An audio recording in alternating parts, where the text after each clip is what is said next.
The Lost Ark of the Covenant. Is the world's most powerful biblical relic really hidden in Ethiopia? What if I told you the single most sought-after object in human history was never actually lost? What if, at this very moment, the Ark of the Covenant, the sacred chest said to contain the Ten Commandments and to carry the very presence of God, is sitting inside a small stone church, guarded by a single man who has devoted his entire life to protecting it? No photographs, no scientific examination, no independent witnesses, just one guardian and one locked door. It sounds like the plot of an adventure film, but for millions of people, this isn't fiction, it's history. And if it's true, it would completely rewrite one of the greatest mysteries in human civilization. Because this story doesn't lead us beneath Jerusalem, it leads us to the rugged mountains of northern Ethiopia, where one ancient church has made an extraordinary claim for centuries. The claim that the Ark of the Covenant has been there all along. But is this one of the greatest archaeological discoveries never revealed, or one of history's most enduring legends? Tonight, we'll journey through ancient kingdoms, forgotten empires, biblical traditions, and modern controversy to uncover a mystery that has fascinated believers, skeptics, historians, and treasure hunters for more than 2,000 years. And as you'll soon discover, the deeper we investigate, the stranger this mystery becomes. This is the mystery of the Lost Ark of the Covenant. To understand why this mystery matters, you first need to understand what the Ark actually was. Because this wasn't simply a beautifully decorated treasure chest. According to the Bible, it was the holiest object ever created. God himself instructed Moses to build it after leading the Israelites out of slavery in Egypt. It was constructed from acacia wood, covered inside and out with pure gold. Its lid, known as the mercy seat, was crowned by two golden cherubim whose wings stretched towards one another. Inside rested the stone tablets of the Ten Commandments. Many traditions also say it contained Aaron's staff and a golden jar filled with manna. But what truly set the Ark apart wasn't what it contained. It was what it represented, the very presence of God. According to Scripture, miracles surrounded it wherever it went. The River Jordan parted. The walls of Jericho collapsed. Israel's enemies fled in terror. Yet the Ark inspired fear as much as hope. Touching it without permission was said to bring instant death. Imagine believing that one object represented the direct presence of God on earth. Now imagine it suddenly disappearing, without leaving a single confirmed trace. And that's exactly what happened. Most historians believe the Ark vanished during one of the darkest chapters in biblical history. In 586 BC, Babylon invaded Jerusalem. King Nebuchadnezzar's armies destroyed Solomon's temple. The city burned. Thousands were taken into exile. The temple's treasures were looted. Yet something astonishing appears in the historical record. The Ark is never listed among the treasures taken by Babylon. It simply disappears. No eyewitness describes its destruction. No conqueror claims to possess it. It vanishes without explanation. And that's where the speculation begins. Over the centuries, explorers searched beneath Jerusalem.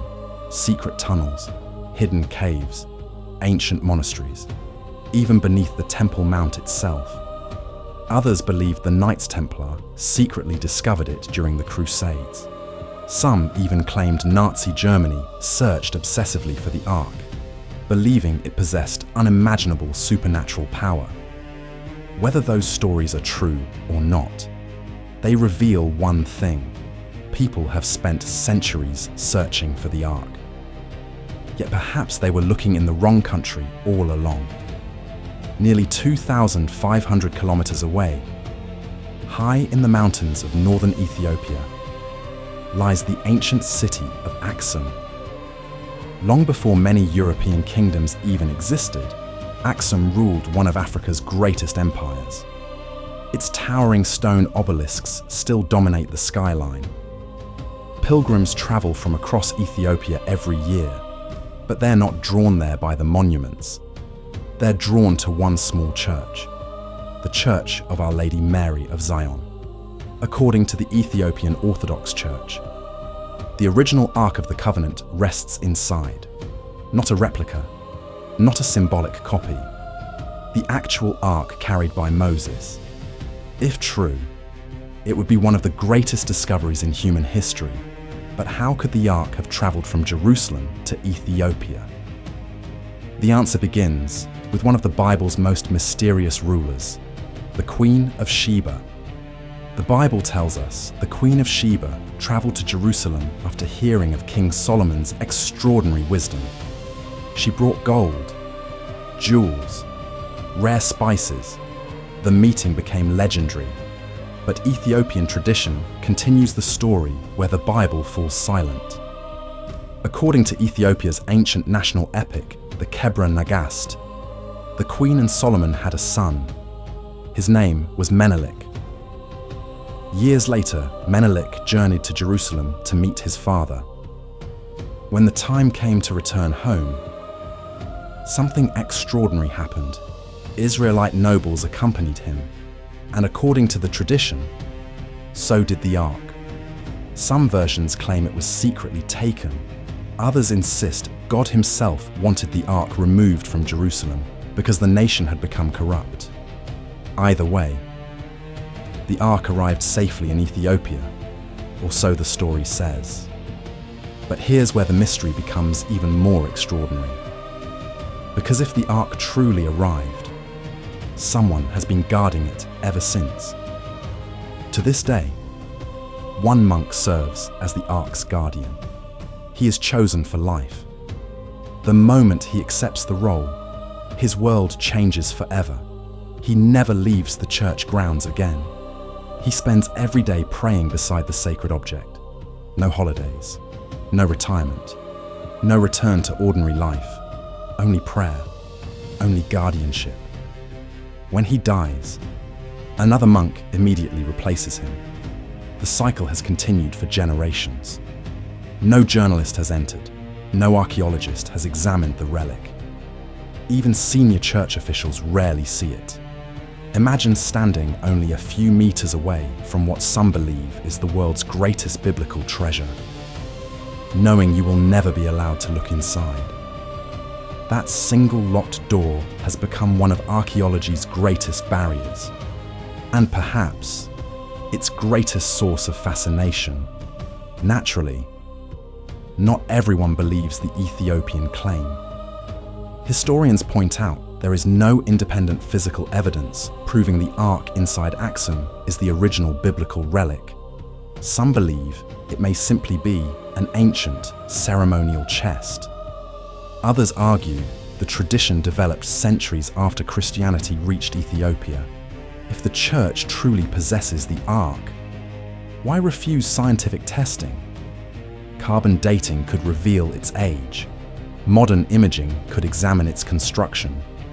DNA and residue analysis might uncover clues impossible to detect in earlier generations. Yet every request has been refused.